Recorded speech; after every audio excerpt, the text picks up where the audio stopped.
Comme chaque année, nous avons cette longue lecture de la Passion de notre Seigneur. Nous en avions déjà la lecture pour les rameaux en partie.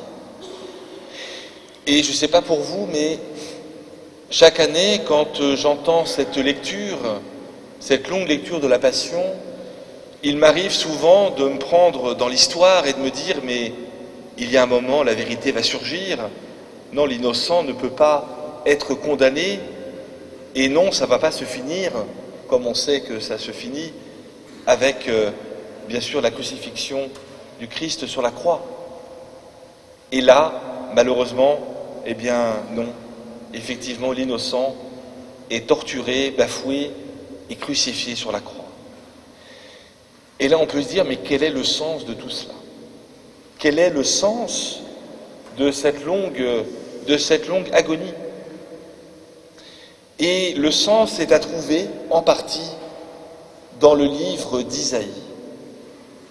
Et ce n'est pas pour rien que la liturgie nous met en parallèle cette lecture d'Isaïe, du serviteur souffrant, en parallèle avec l'évangile de la Passion.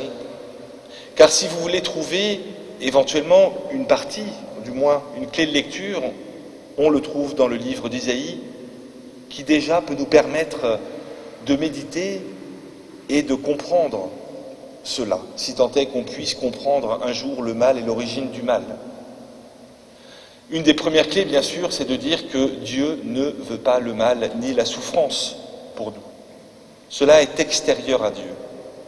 Seulement, c'est extérieur à Dieu, mais malheureusement, le mal est venu dans le monde, et avec tous ses corollaires, la souffrance, l'injustice. Et Dieu, dans son plan divin, dans son amour infini pour nous racheter de tout cela, eh bien, il s'est humilié et abaissé. Et dans le livre d'Isaïe, nous avons cela. Et nous avons, en quelque sorte, plusieurs étapes. L'une des premières étapes, déjà, c'est que nous dit Isaïe, son serviteur souffrant, eh bien, il n'est plus un homme et n'est plus reconnu homme à son aspect. Et nous voyons bien aussi, dans les gens qui souffrent, les personnes qui souffrent ou qui sont persécutées, souvent il y a ce côté déshumanisant, cette déshumanisation nécessaire, entre guillemets, au bourreau pour pouvoir persécuter la personne. S'il n'est plus homme, s'il ne nous ressemble plus, alors on peut le maltraiter. Et c'est bien l'objet, dans de moindres mesures aussi, des quolibets, des moqueries aussi, que parfois ou souvent nous pouvons voir. Je le dis souvent aux jeunes dans les cours de récréation, ne pas se moquer, le bouc émissaire, celui qui en quelque sorte est un peu déshumanisé pour cela. Il est méprisé, compté pour rien. Deuxième chose aussi, le corollaire, c'est que la personne est abaissée, humiliée. Elle est humiliée, elle perd de sa superbe. Et cela, le Seigneur, c'est pas qu'il le veut pour nous, mais si cela nous arrive, il nous dit, mais voilà, moi aussi, ou du moins, je suis passé par là pour vous montrer ce chemin, pour vous dire que si je suis passé par là, c'est pour vous racheter de tout cela. Ensuite, bien sûr, il est la personne ensuite, le serviteur souffrant dans Isaïe, maltraité, humilié, il est moqué et il est sacrifié.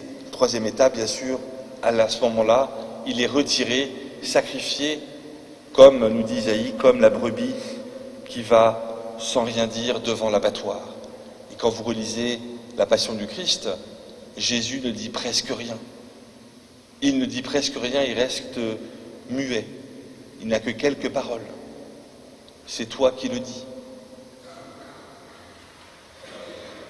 Et si tout cela est fait, Isaïe termine bien sûr là-dessus. Son serviteur souffrant donc se charge de toutes les fautes, il se dépouille lui-même, il est compté par les pécheurs et ainsi il peut intercéder pour les pécheurs et alors racheter le péché de tous. Et le sens ultime de cette passion et aussi donc ce chant au serviteur souffrant, ces souffrances subi par le serviteur, puisqu'il est au service justement, pour nous racheter de tout cela. Et ça, c'est là le message d'espérance.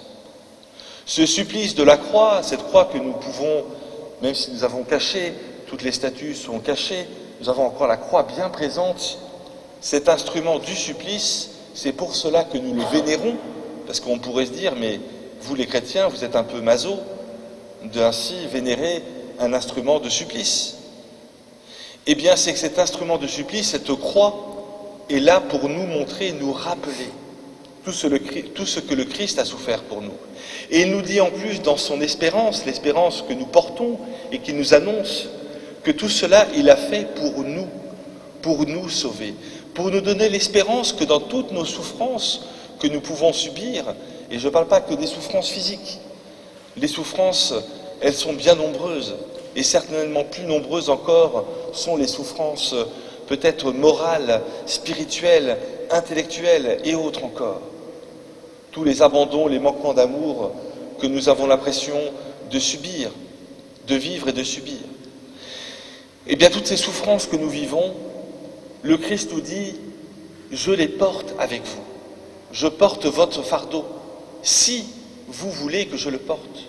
Si vous êtes capable, vous aussi, de vous abaisser, de vous dire, de vous abandonner, de lâcher prise, et de dire, oui Seigneur, aide-moi à porter mon fardeau. Et alors il le porte. Et c'est en cela que cette croix devient pour nous arbre de vie, arbre du salut.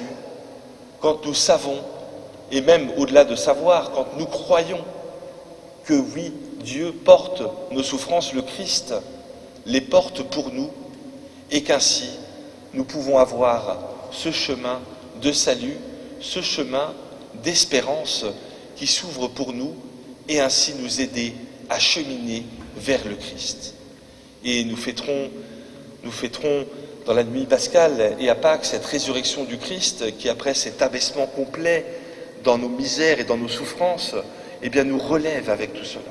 Nous le méditerons en temps et lieu dans la nuit pascale et bien sûr dans le dimanche de la résurrection et tout l'octave de Pâques, en sachant que tout cela, nous le revivons à chaque Eucharistie, chaque dimanche. Nous pouvons renouveler cette promesse et cette foi que vraiment le Christ vient nous aider dans nos misères et nous relève. Demandons sans cesse au Seigneur qu'il nous aide dans notre vie spirituelle à vraiment œuvrer pour cet abandon, ce lâcher-prise spirituel pour nous, et qu'ainsi, sans cesse, il nous aide à nous relever pour que nous soyons alors des hommes et des femmes debout, marchant vers cette résurrection que le Seigneur nous a promise.